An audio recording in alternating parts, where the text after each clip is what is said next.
Today is the beautiful day of Sita Navami, the day in which Sita Ma came onto the earth to bring us an unprecedentedly powerful teaching, powerful embodiment of love, of truth, of resilience, of equanimity, of the power, the internal power of truth and of love, and of a self-grounding and anchoring in one's own truth, despite what happens in the external world. When we tell the story of Bhagwan Ram and the story of the Ramayana, Sita can sometimes seem like a being who simply suffers a lot. She ends up going off into the forest with Bhagwan Ram due to no fault of her own, but just because she is his devoted wife and Bhagwan Ram gets sent off for 14 years into exile. Then, of course, she gets kidnapped by Ravan. And then, of course, she ends up separated from her husband at the end, having gone through everything, the worst that you could imagine. Her purity is doubted, inconceivable, but nonetheless it is. And so she ends up having to be off with her children, away from her husband. But when you really look into the true story of Sita, the truth of Sita, this is a woman of such power, of such truth, of such love, of such clarity, that regardless of what the external situation is, she stays true to her own self. She stays true to love and to truth and to divinity. When Bhagwan Ram gets sent off into the forest, there was no rule that she had to go, but she wanted to. Immediately threw off all of her beautiful clothes of the royals, put on those clothes of the forest dwellers, and went off.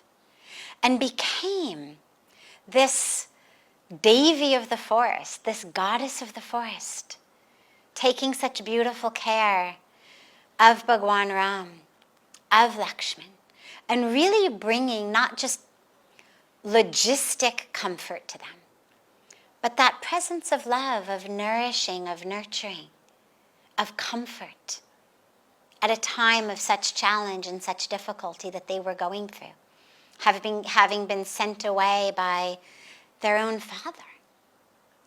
And then when she gets kidnapped by Ravan, how easy it would be to lose heart. How easy it would be to think, nothing's ever going to go right for me. First this, then it just keeps getting worse. How easy to give up hope.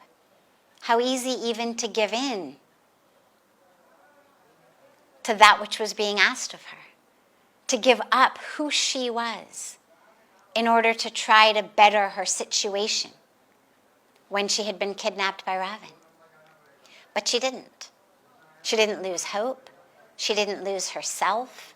She didn't lose her anchoring, her grounding, her inner connection. She stayed absolutely true to what she knew, what she felt, her love and her connection to Bhagwan Ram, to God.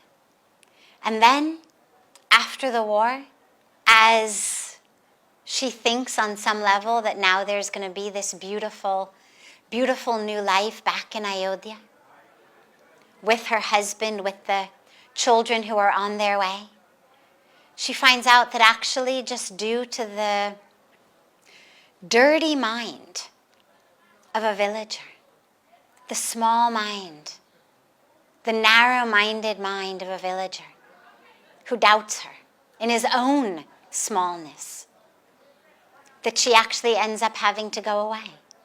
How easy it would be to say, this is not fair, this is ridiculous. But she didn't. Because her internal sense of self was not dependent upon where she was living, what the situation around her was. It was all dependent on her own inner connection to the divinity of herself, to the divinity of Bhagwan Ram, to the divinity of the supreme reality in the universe. That connection is what kept her so strong, so full of peace and joy, raising her children with such love and dharma. This is what we all need to learn from, is how can we take whatever comes to us in life, not with resignation. It's not that we say, oh, okay, fine, but actually to really recognize every situation as an opportunity to go deeper in our connection to the presence of God within ourselves, to the presence of the divine in ourselves, regardless of how we were born, regardless of who our parents were, regardless of our story. It doesn't have to be like her story. We also have the divine in us. Regardless of who we are married to or not married, it's not that you have to be married to God in order to have that connection, but to take those teachings from her of how to stay resilient, anchored in equanimity, balanced, and to really find that power of truth, because she was an embodiment of truth. And the truth has a power that it gives us to be resilient, to withstand things that we never thought we could withstand, to stay strong in situations that we never thought we could. Let's take that as a teaching from her, the power of truth and the power of love.